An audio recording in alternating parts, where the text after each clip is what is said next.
Hello AP Chem students and welcome to topic 3.11, spectroscopy and the electromagnetic spectrum. So the learning objective here is 3.11.a, explain the relationship between a region of the electromagnetic spectrum and the types of molecular or electronic transitions associated with that region. So this is just our first look into spectroscopy. Okay, so first I want to show you the electromagnetic spectrum itself.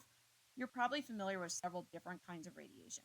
While we often talk about them as distinct types of light, in reality, they're all part of the electromagnetic spectrum, which is a continuous wave that you see here. Now, we talk about radio waves, microwaves, infrared, visible, UV, X-ray, and gamma rays, and they have different applications. They also have different wavelengths and different frequencies. That is what we're going to get into in the next topic. For today, whoops, these are out of place, but that's okay. We're just going to talk about spectroscopy and what we use it for. When we use electromagnetic radiation, which is a fancy word for light, to explore the properties of matter, we're performing spectroscopy. There are many different types of spectroscopy, which are used in varying situations according to the type of substance being analyzed and the information that is needed. So a spectrum is the result of the analysis, usually in the form of a graph, that must be interpreted to get information. So the Royal Society of Chemistry has come up with a really great resource on spectroscopy, and here's a QR code that links to that there if you need more information. And there's also a link here. In this course, we're going to focus on spectroscopy that uses three areas of the electromagnetic spectrum. And I've got these blinking stars here to tell you to please put stars around this in your notes. This needs to be memorized. And if you have a copy of Things to be Memorized in AP Chemistry, this is also on that document. So here's what you need to remember.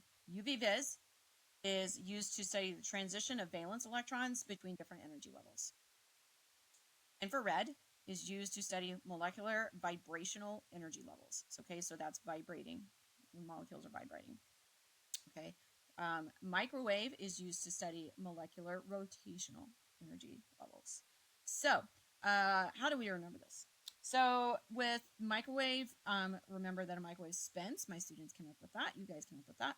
With infrared, I think there you've got this in vibrational. You've got this I and the R in the middle. Okay, so that's maybe the easiest way to remember that. And then UV-Vis, you know, that vis and valence, maybe sound similar. This one is what we actually see if you did the lab in class where you examine the light from a gas discharge tube through the little black box. That is what you're doing there. So in each type of spectroscopy, the element or compound being studied is radiated with photons in the electromagnetic spectral region that corresponds to that transition, okay? So UV-Vis for valence electrons changing energy levels, infrared for vibrational, microwave for rotational. Now, it looks kind of like this. This is a schematic. So you have a light source, and then you've got a couple of things that are used to kind of take your light source and turn it into a specific wavelength or narrow down to a specific part of the electromagnetic spectrum. That light that is then kind of, filtered, if you will, for that wavelength, it's passed through the sample, and then there's a detector. After that, the absorption or emission of the photons as they interact with the substance is measured and converted into a graph. And then the peaks on the graph tell us information about the specific structure of the substance. And we can compare unknown substances to gather information about two spectra for known substances and thus deduce the structure. So this is what a graph might look like. So you can see that we have a peak at a specific wavelength here. And so then if we knew what kind of substance has a maximum absorbance at that wavelength, then we can maybe figure out what it is. Okay, you'll learn much more about this if and when you take organic chemistry. So what should you be able to do with this? Really, it's pretty straightforward. You should be able to assign the correct area of the electromagnetic spectrum to study rotation, vibration, electronic energy levels. So as a reminder, rotation, microwave, vibration, infrared, electronic energy levels, UV-Vis.